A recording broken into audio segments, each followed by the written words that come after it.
Hi students, today's session we are going to discuss interest on drawing.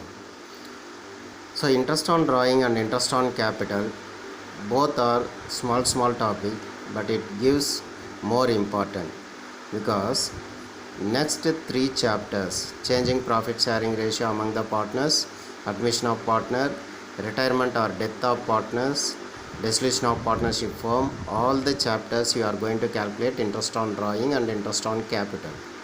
So let we start with meaning. So what is mean by drawings? Drawing means amount withdrawn by partner for their personal use, that is called drawing. So the drawing made by two ways, one is out of capital and another one is out of profit. So out of capital means partner withdraw amount from their capital, that is called out of capital. For example, ABC are partners, their capital 10 lakhs each. A withdraw 1 lakh from his or her capital. So automatically the capital reduced, then interest on capital while calculating how much capital reduced, that one you have left, then remaining capital only you are going to calculate. So out of capital no need to calculate interest on drawing. Clear?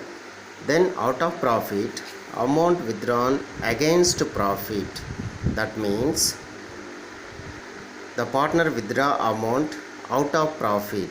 For example, B withdraws 2000 beginning of each month for his medical expenses. So this is called out of profit. So interest on drawing is charged these types of drawing, that means out of profit only we are going to calculate interest on drawings. Then there are two methods of interest on drawing is there.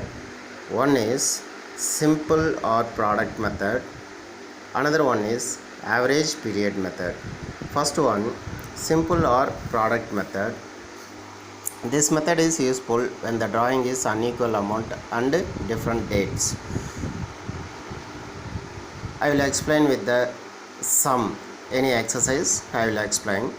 That formula, interest on drawing equals total product into rate of interest into 1 divided by 12. That ROI is called rate of interest. Second method is average period method. Average period method, the amount of drawing and the duration, the time gap between two drawings is uniform or equal. That time only we are going to calculate average period method. Formula, interest on drawing equals total drawings into rate of interest into average period divided by 12. So how you are going to calculate average period? Average period equals month left after the first drawing plus month left after the last drawing divided by 2. You will get average period.